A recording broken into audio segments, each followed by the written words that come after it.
Hello, friends, and welcome to the Exams Made Simple. We are back again with the Hindu Complete Newspaper Analysis for 23rd of December 2022. 23 दिसंबर 2022 का the Hindu newspaper analysis देखेंगे। शुरू करने से पहले, जैसा कि कल और परसों के दिन आप लोगों ने किया है, you have liked our videos a lot, so keep doing that motivates us for even pushing further the limits of our education system and we will keep continuing doing that.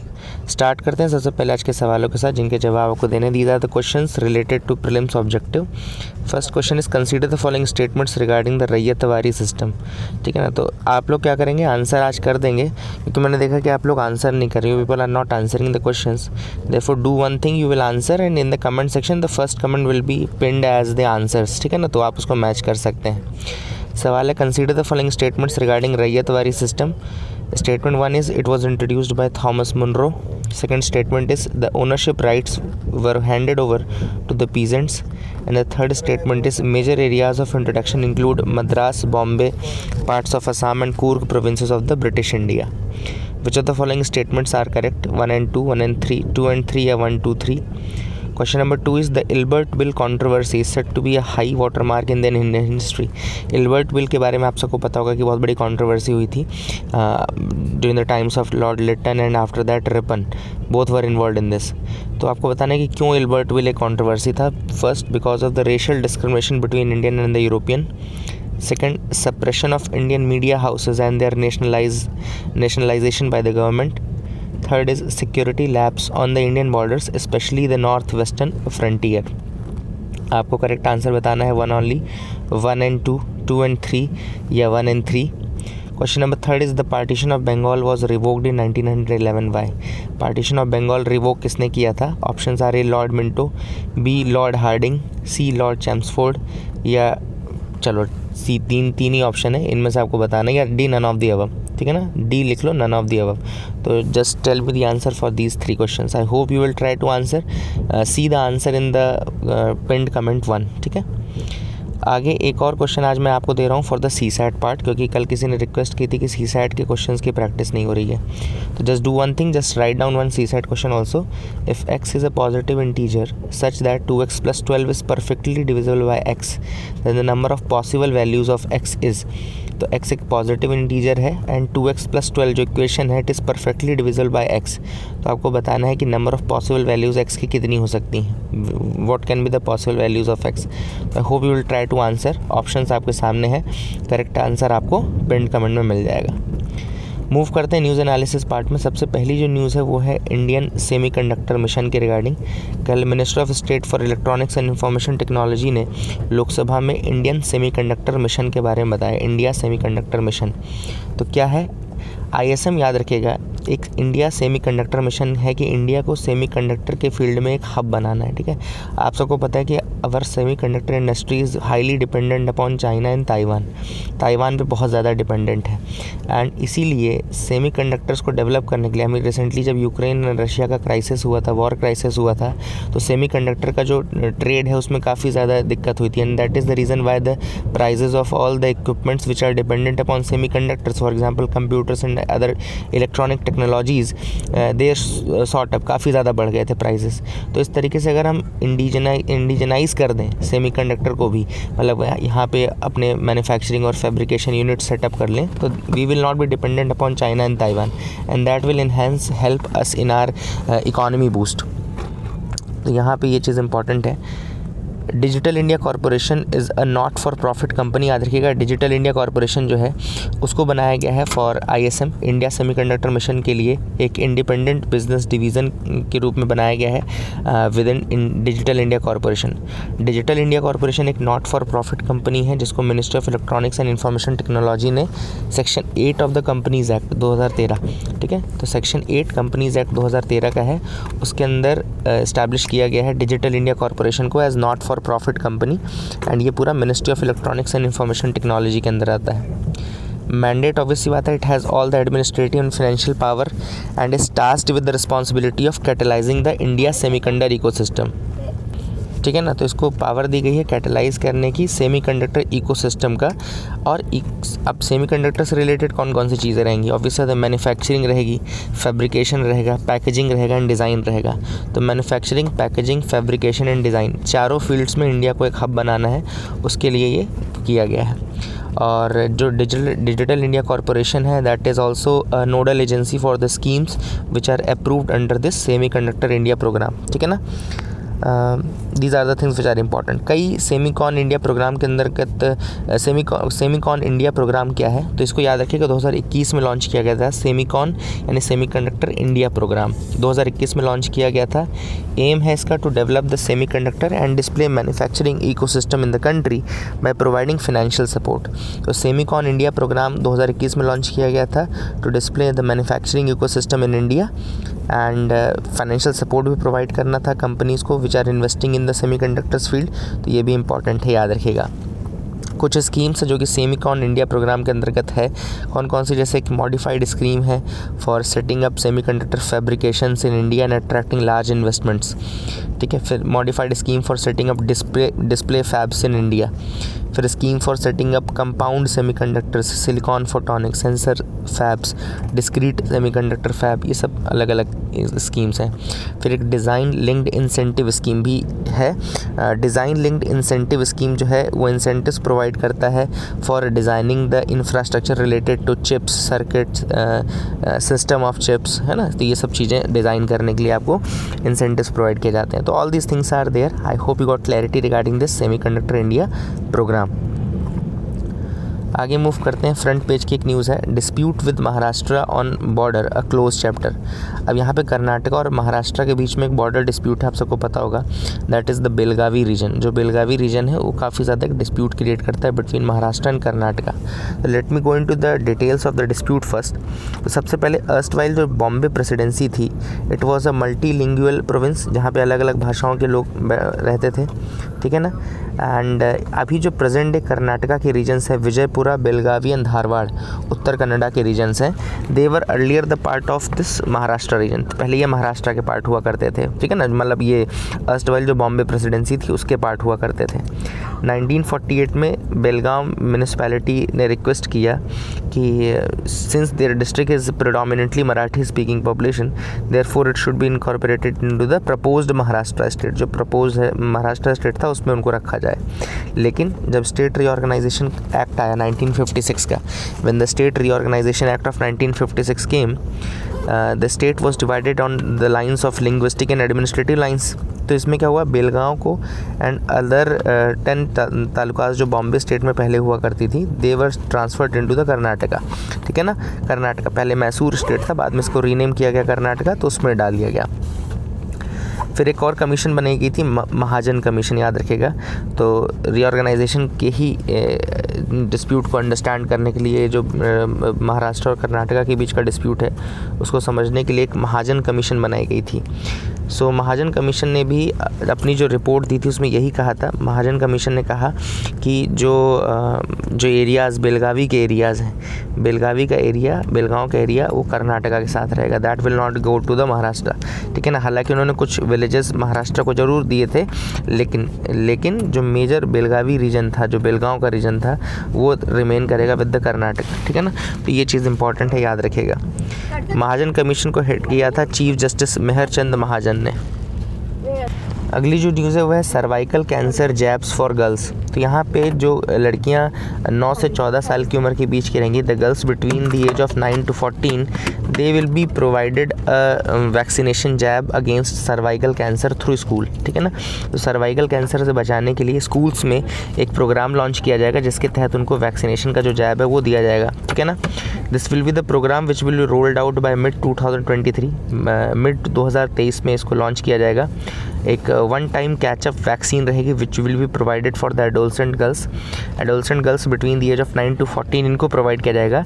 And this will provide them security against the cervical cancer, ठीक है ना। That is a thing which is important. अब यहाँ पे schools को इसलिए चुना गया है बिकॉज स्कूल्स में जो इनरोलमेंट है स्पेशली द गर्ल्स स्टूडेंट का काफ़ी ज़्यादा है, therefore they are being selected. ठीक है ना। अच्छा, सर्विक्स कौन सा पार्ट होता है, तो क्या होता है, जो cervix it is the lower most part of the uterus. ठीक है ना। द वूम है, जो महिला होती है उसके वूम का जो लोअर मोस्ट पार्ट होता है द यूटरस का, that is the cervix part. And a malignant tumour can be there which is very dangerous and many women's and girls they face such issues and therefore this vaccination is provided। ठीक है ना। it can be prevented by a PAP smear screening and a HPV vaccine। तो ये दोनों terms भी याद रखिएगा, PAP smear screening and HPV vaccine, both these terms are important. ठीक है ना। So that is a thing, I hope you will remember this fact. Now the next news is regarding the acid case. अभी recently आपको पता है new Delhi में जो acid वाला केस हुआ था उसमें काफ़ी एलिगेशंस लगाए जा रहे हैं फ्लिपकार्ट के ऊपर भी कि how can you sell acids on your e commerce platform. So there are laws related to that. Let me go into the details of that. 2013 में सुप्रीम कोर्ट का एक जजमेंट आया था। In 2013 a Supreme Court judgement was there which banned over the counter sale of acid across the India. ठीक है ना। उस समय भी एसिड अटैक काफ़ी ज़्यादा बढ़ रहे थे and in 2013 Supreme Court banned over the counter sale of acid across the India and the supreme Court also instructed the state governments to issue acid sale licence to select retailers only. है ना। जो state government है वो भी selected retailers को ही licence देगी and they were directed to keep a record of those who are buying the acid. है ना। Those who are buying the acid the sellers will keep the record of them. है ना। And they will also check the ID proof and age, ये सारी चीज़ें clarify करने के बाद ही वो प्रोवाइड करेंगे। आज 9 साल के बाद, मतलब 2013 से 9 साल हो गए, still you can buy a bottle of acid online और at a kirana store without any verification. So that is how the law has been damaged and यही चीज़ है जो कि अब देखने की ज़रूरत है, otherwise the cases will keep on rising. आगे यहाँ पे देखते हैं panel to study the UGC's faculty training norms on India knowledge system. अभी UGC ने क्या किया है, कुछ फैकल्टी ट्रेनिंग नॉर्म्स बनाए हैं for the Indian knowledge system. ठीक है ना। अब यहाँ पे इस पैनल बनाया गया है किसके द्वारा, Kerala state high education council के द्वारा। तो इंडियन नॉलेज सिस्टम क्या होता है मैं आपको थोड़ा सा बता दूँ। इंडियन नॉलेज सिस्टम कुल मिलाकर के जो ट्रेडिशनल इंडियन नॉलेज है related to various topics, for example metallurgical heritage हो गया, या learning about the Indian economy from context of the Dharmashastras हो गया, महाभारत एंड द अर्थशास्त्र हो गया, हरप्पन टाउन प्लानिंग हो गया, सैक्रेड इकोलॉजी हो गया, मैथमेटिक्स इन द वेदास, जो वैदिक मैथमेटिक्स होती है, ये सारी चीज़ें जो हैं, these are all things which are studied under the Indian knowledge system. ठीक है ना। उसी के लिए पूरी जो फैकल्टीज़ हैं उनको ट्रेन करने के लिए UGC ने एक नॉर्म्स बनाए हैं एंड उन नॉर्म्स को स्टडी करने के लिए केरला जो है एक पैनल बना रहा है। तो I hope you got clarity regarding that as well. यहाँ पे एक फैक्ट और आया था ऋषिकोंडा हिल के रिगार्डिंग। तो ऋषिकोंडा हिल कहाँ पर है ये देख लीजिएगा। They are located in the Visakhapatnam, Andhra Pradesh, Vijayawada वाला रीजन जो है वहाँ पर लोकेटेड है। अभी रिसेंटली जो डिवीज़न बेंच है आंध्र प्रदेश हाई कोर्ट की, उसने ministry of environment forest and climate change को कहा है कि आप 5 मेंबर एक्सपर्ट कमेटी बनाओ और ये 5 मेंबर एक्सपर्ट कमेटी क्या करेगी, जो भी वायलेशंस हो रहे हैं इन्वायरमेंटल प्रोटेक्शन लॉज के या नॉर्म्स के इन द ऋषिकोंडा हिल्स, उनको स्टडी करेगी। ठीक है ना। तो अपने को लोकेशन पता चल गई, दूसरा अपने को ये पता चल गया कि वहाँ हो क्या रहा है और ये कमेटी बनाने की बात की जा रही है। अगली न्यूज़ है Gulf accounts for more than half of the Indian convicts in foreign jails. अब जो इंडियन नेशनल्स फॉरेन यानी कि बाहर की जेलों में हैं, उनमें सबसे अधिक जो कन्विक्ट्स हैं वो आपके गल्फ़ नेशंस में हैं। लगभग 8,441 8,441 Indians are there and including the women's which are lodged in foreign jails and these foreign jails are in nearly 69 countries। मतलब 69 कंट्रीज़ ऐसी हैं जहाँ पर हमारे 8,441 इंडियंस जो हैं वो लॉज्ड हैं। ठीक है। Out of this 8,441 4,389 are lodged in the jails of Gulf countries only and nearly 1,858 out of these are lodged in the prisons of UAE। After that, the number of prisoners are in Nepal jail with 1,222 prisoners and these are the things which are there। अच्छा, एक इस news item में एक fact और आया था world happiness report के रिगार्डिंग। तो let me tell you that कि वर्ल्ड हैप्पीनेस रिपोर्ट 2022 जो है वो पब्लिश कौन करता है, वो करता है United nation sustainable development solution network. Write down this fact that world happiness report is published by United nation sustainable development solutions network and UNSDSN बोलते हैं इसको। Finland is the happiest country, लगभग लगातार 5वीं बार ऐसा है कि फ़िनलैंड जो है वो 5 हैप्पीएस्ट कंट्री मानी गई है। एंड 2022 में 10th एनिवर्सरी थी वर्ल्ड हैप्पीनेस रिपोर्ट की, याद रखिएगा 2022 में 10th एनिवर्सरी थी और 2012 से ये रिपोर्ट पब्लिश हो रही है United Nations development solution network, याद रखिएगा। Finland has been named the world happiest country for 5th year running which was followed by Denmark, Iceland, Switzerland and Netherland. तो ये फिनलैंड थी, फिर Denmark, Iceland, Switzerland and Netherland, ठीक है ना। Afghanistan was ranked as the unhappiest nation followed by Lebanon, Zimbabwe, Rwanda and Botswana, ठीक है। Afghanistan was the unhappiest nation. इसके अलावा United states managed 16th position, Britain 17th position, France 20th position. India में marginal improvement हुआ, jumping 3 spots to 136 from 139। हमारे neighbours में Nepal 84, Bangladesh 94, Pakistan 121 and Sri Lanka 127। तो I hope you will remember these facts as well regarding this, ठीक है। आगे move करते हैं एडिटोरियल पार्ट में। So I am in a train right now, so अगर आपको थोड़ा बहुत साउंड बाहर का आ रहा हो तो please pardon me for that. Editorial part में आते हैं, reshaping the world's responses to the terror matrix. अब यहाँ पे M.K. नारायण जी का लिखा हुआ आर्टिकल है। M.K. नारायण जो थे वो पहले नेशनल सिक्योरिटी एडवाइज़र भी रह चुके हैं, फॉर्मर वेस्ट बंगाल के गवर्नर भी रह चुके हैं, ठीक है ना। He has written this article and उन्होंने सबसे पहले बताया कि बहुत सारे मीटिंग्स एंड कॉन्फ्रेंसेस होते हैं वर्ल्ड में for countering terrorisms worldwide, है ना। आप सबको पता है recently United Nation Security Council counter terrorism committee की मीटिंग हुई, no money for terror conference हुआ, 3रा एडिशन हुआ, मैंने आपको पढ़ाया भी था इसके बारे में। एंड तीसरा जो है आपका वो इंटरपोल कॉन्फ्रेंस हुआ टेररिज्म जिस रिगार्डिंग ही था, ठीक है ना। अब इन सारी मीटिंग में सेम बात होती है कि that we have to have a coordinated fight against terrorism, हमको टेररिज्म के अगेंस्ट कोऑर्डिनेटेड फाइट करनी है। But what is the result, क्या रिजल्ट कुछ है? नहीं, still the result is not there, ये ऑथर ने कहा है। तो ऑथर का पॉइंट पहला क्या है कि बहुत सारे कॉन्फ्रेंसेस हुए, कॉन्फ्रेंसेस के नाम बताए, उसके बाद क्या इसका रिजल्ट कुछ नहीं निकला। 2000 के बाद से 2 बहुत बड़े टेरर अटैक्स हैं जिनके बारे में ऑथर ने बताया। पहला है 2001 का, सितंबर 11, 2001 का जो न्यूयॉर्क में टेरर अटैक हुआ ट्विन टावर्स पे। दूसरा मुंबई का 2008 का अटैक, 26 नवंबर 2008 का अटैक हुआ, है ना। इसके अलावा हमारे पार्लियामेंट में भी अटैक हुआ था, 2000 के बाद का ही अटैक है, वो भी काफ़ी बड़ा अटैक माना जाएगा, ठीक है ना। तो ऑल दीज अटैक्स क्या बोलते हैं, बताते हैं ऑथर के according, these are new age terrorism, these are new age terrorism. 9/11 का जो अटैक था वो न्यू एज टेररिज्म था, वहीं पे इंडिया का जो अटैक था वो कहना चाहिए न्यू एज प्लस एक स्टेट स्पॉन्सर्ड टेररिज्म था, ठीक है ना। तो that was the state sponsored terrorism and new age terrorism. तो ऑथर ने कहा कि दीज थिंग्स आर देयर। इसके अलावा चार्ली हेब्डो का ऑफिस पेरिस में, आपको पता है 2015 में अटैक हुआ चार्ली हेब्डो में जो हुआ इन द पेरिस 2015 अटैक। इसके अलावा बार्डो म्यूजियम ट्यूनिस में है, 2015 में अटैक हुआ। श्रीलंका में आपको पता होगा इसी तरीके से टेरर अटैक हुए, इस्तांबुल में टेरर अटैक हुआ।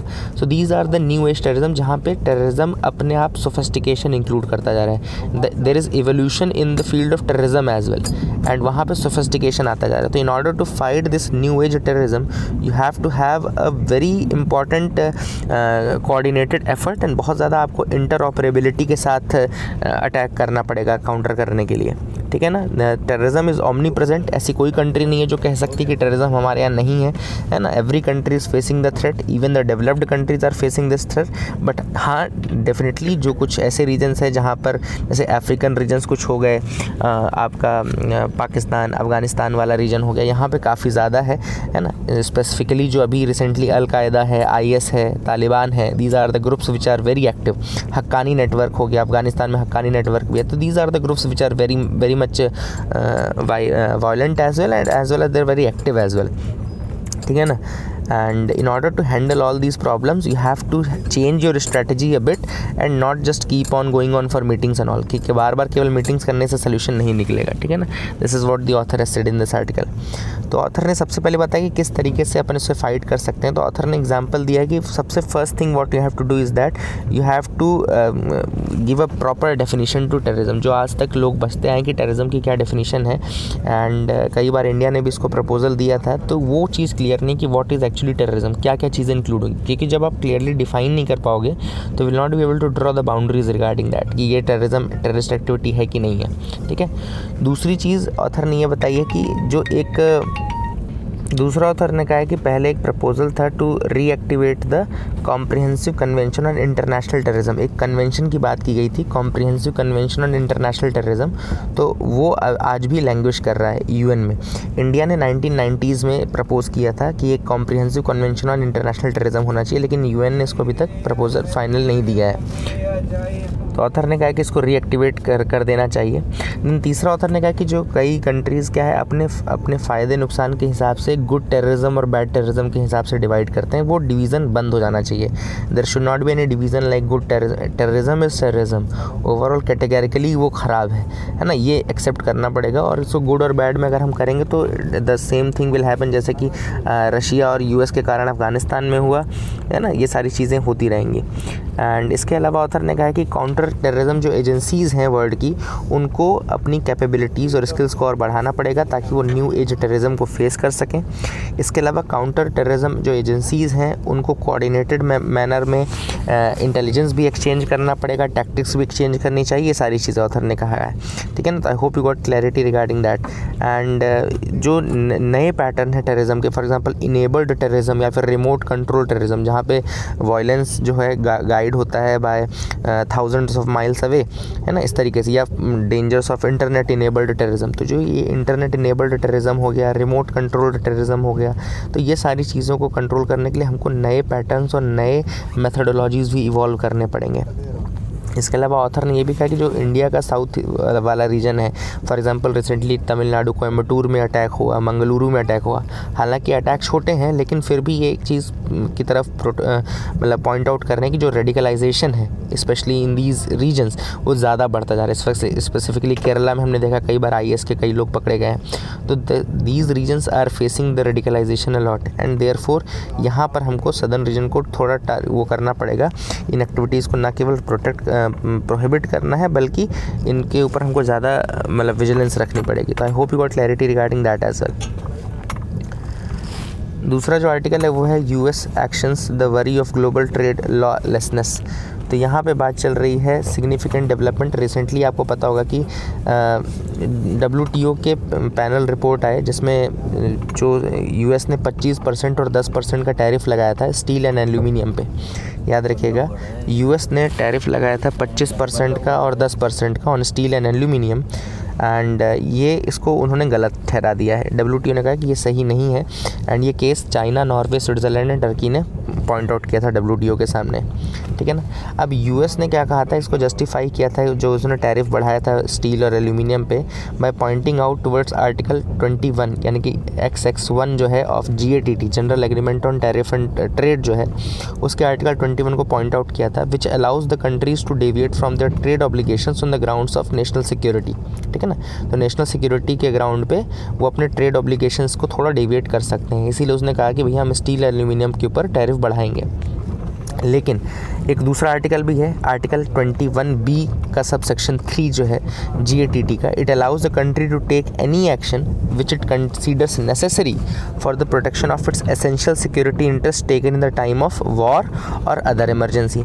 अब दूसरा जो 21B3 है वो कहता है कि ठीक है, वॉर और दूसरी जो इमरजेंसी कंडीशन है उस समय कोई भी एक्शन आप ट्रेड रिलेटेड ले सकते हैं, लेकिन क्या ये वाकई में वॉर या इमरजेंसी कंडीशन के टाइम पे लिया गया स्टेप था अमेरिका का? तो ये चीज़ जो US ने जो WTO ने जज की उसमें उन्होंने कहा कि नहीं, ऐसी किसी प्रकार की इमरजेंसी नहीं थी, and that is the reason Y उसने इसको गलत ठहराया है। आर्टिकल कहा है कि 21B3 के अंतर्गत ये इमरजेंसी नहीं थी। हालांकि US बीइंग US ने इसको माना नहीं है, US ने इसको दरकिनार कर दिया है और इसको कहा है कि हम इसको एक्सेप्ट नहीं करते। लेकिन ऑब्वियस सी बात है कि अगर इस तरीके की लॉलेसनेस आएगी तो ये इंटरनेशनल ट्रेड लॉलेसनेस की तरफ जाएगा। This will go towards international trade lawlessness. जब बाकी कंट्रीज़ वैसा करने लगे तो WTO जैसी संस्थाओं की कोई वैल्यू नहीं रह जाएगी।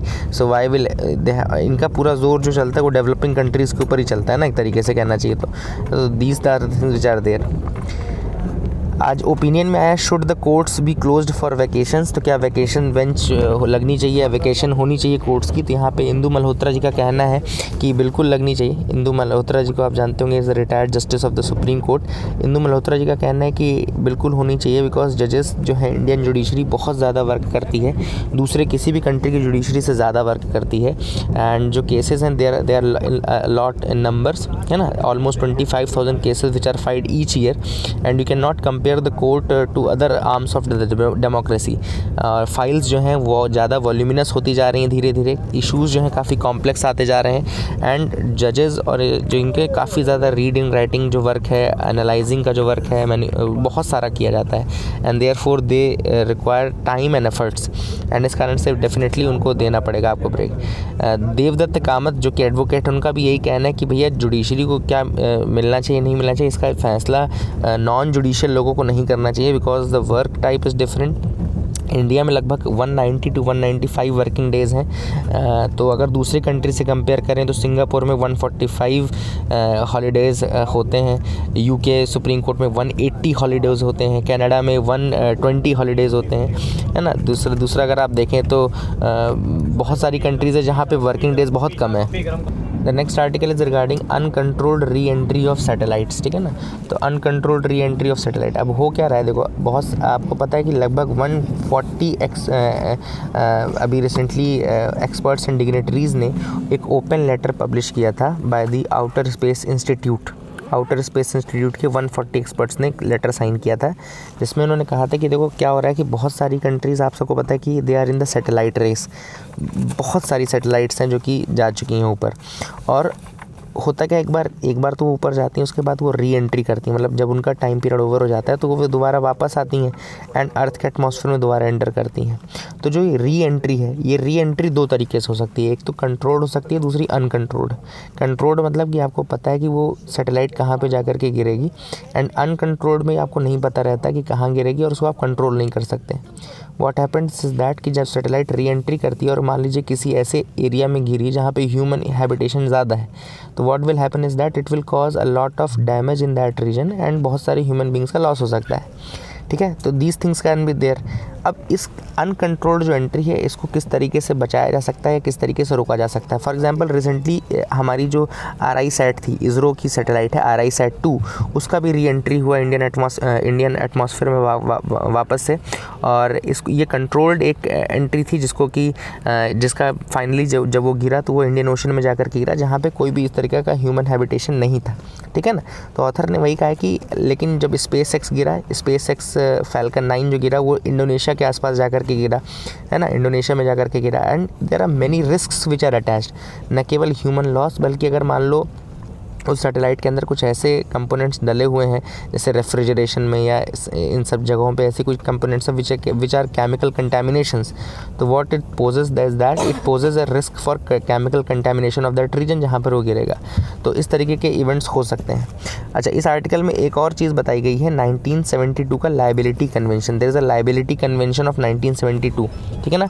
लायबिलिटी कन्वेंशन 1972 क्या कहता है कि जो इस तरीके की डैमेज होगी, मतलब अगर आपकी सैटेलाइट से, आपकी कंट्री की सैटेलाइट से कोई डैमेज हो रहा है, चाहे जान या माल, जिसका भी नुकसान हो रहा है, then what is that, you have to pay for your damages. इसका मतलब क्या हुआ कि लायबिलिटी कन्वेंशन 1972 लायबिलिटी तो इस्टेब्लिश कर रही है डैमेजेस में आपको पे करने का, लेकिन उसको प्रिवेंट करने का नहीं बोल रही है। मतलब it is giving you an option to pay for the damages, but it is not giving you that safety of preventing that, है ना। तो I hope you got clarity regarding that as well, ये आपको याद रखना है। आगे move करते हैं, देखते हैं और क्या इंपॉर्टेंट न्यूज़ आर्टिकल्स हैं। India abstains from UNSC vote on Myanmar, calls for quiet and constructive diplomacy. अब अभी UN के अंदर वोटिंग हुई थी रिगार्डिंग द म्यांमार मिलिट्री रजीम। आप सबको पता है कि म्यांमार में मिलिट्री ने क्या किया, टेक ओवर कर लिया है, ऑंग सैन सू की को उन्होंने अरेस्ट कर लिया था, है ना। अब यहाँ पे इसी के अगेंस्ट वोटिंग हुई यूनाइटेड नेशन सिक्योरिटी काउंसिल में रेजोल्यूशन पास करने के लिए, लेकिन इंडिया, रशिया एंड चाइना तीनों ने अब्सटेन किया। इंडिया ने कहा कि नहीं, वहाँ पे क्वाइट, पेशेंट और कंस्ट्रक्टिव डिप्लोमेसी की ज़रूरत है, इस तरीके के रेजोल्यूशन की ज़रूरत नहीं है, ठीक है ना। There is a commitment to the democratic process for the wellbeing of the people of the Myanmar, and वहाँ पे quiet, patient and constructive diplomacy की ज़रूरत है, not for things like that, ठीक है। I hope you got clarity regarding that as well. आगे move करते हैं। Centre rules out an increase in MSP for cotton but farmer seek more. अब centre ने कहा है कि एमएसपी को अभी नहीं बढ़ाया जाएगा फॉर द कॉटन। एमएसपी क्या होता है? सबसे पहले एमएसपी होता है minimum support price. Minimum support price एक मार्केट इंटरवेंशन है गवर्नमेंट इंडिया के द्वारा जो दिया जाता है। क्यों दिया जाता है? ताकि मतलब अगर कोई इस तरीके का प्राइस चेंज हो जाए, मार्केट में बहुत ज़्यादा प्राइस अगर गिर जाए, तो फार्मर्स को प्रोटेक्ट करने के लिए कि मार्केट में ऐसा कि अब प्राइस क्यों गिरेगा। मान लो बम्पर हार्वेस्ट हो गया, बम्पर हार्वेस्ट मतलब कि खूब प्रोडक्शन हुआ, अब सप्लाई ज़्यादा हो जाएगी। जब सप्लाई ज़्यादा होगी तो प्राइस हमेशा कम होती है ना, डिमांड एंड सप्लाई का लॉ लगता है, तो सप्लाई ज़्यादा होने पे प्राइस कम हो जाती है। तो अगर इस तरीके से बम्पर हार्वेस्ट के सीज़न में अगर प्राइस गिर जाए तो फार्मर्स को प्रोटेक्ट करने के लिए गवर्नमेंट एमएसपी प्रोवाइड करती है, यानी कि मिनिमम सपोर्ट प्राइस प्रोवाइड करती है। ये मिनिमम सपोर्ट प्राइस रिकमेंड कौन करता है? तो CACP यानी कि commission for agricultural cost and prices इसको रिकमेंड करती है। गवर्नमेंट की मीटिंग होती है CCEA की, यानी cabinet committee on economic affairs की, उसको हेड करते हैं प्राइम मिनिस्टर। जब CCEA की मीटिंग होती है तब उसको अप्रूवल दिया जाता है, एमएसपी को अप्रूवल दिया जाता है तब, ठीक है ना। तो ये सारी चीज़ें आपको पता होनी चाहिए। अब यहाँ पे एमएसपी को डिटरमाइन करने के अलग अलग फैक्टर्स हैं। कौन कौन से फैक्टर्स हैं? Cost of production, change of input prices, input output price parity, demand supply, effect on industrial cost, effect on cost of living, effect on general price level, ये सारी चीज़ें हैं। कौन कौन सी क्रॉप्स में एमएसपी दिया जाता है? तो सीरियल्स हो गए जैसे कि पैडी, वीट, बार्ले, ज्वार, बाजरा, मेज़न, रागी, याद रखिएगा इन सबको। पल्सेस हो गई ग्राम, अरहर या tur, moong, urad and lentil. Oil seeds हो गए groundnut, rapeseed, toria, soybean, sunflower, sesamum, safflower, niger seed. Then raw cotton, raw jute, copra, dehusked coconut, sugar cane हो गया। शुगर केन में जो एमएसपी दी जाती है उसको फेयर एंड रिम्यूनरेटिव प्राइस यानी FRP कहा जाता है। वर्जीनिया फ्लू क्योर्ड टोबैको, तो ये याद रखिएगा जहाँ पे एमएसपी दी जाती है।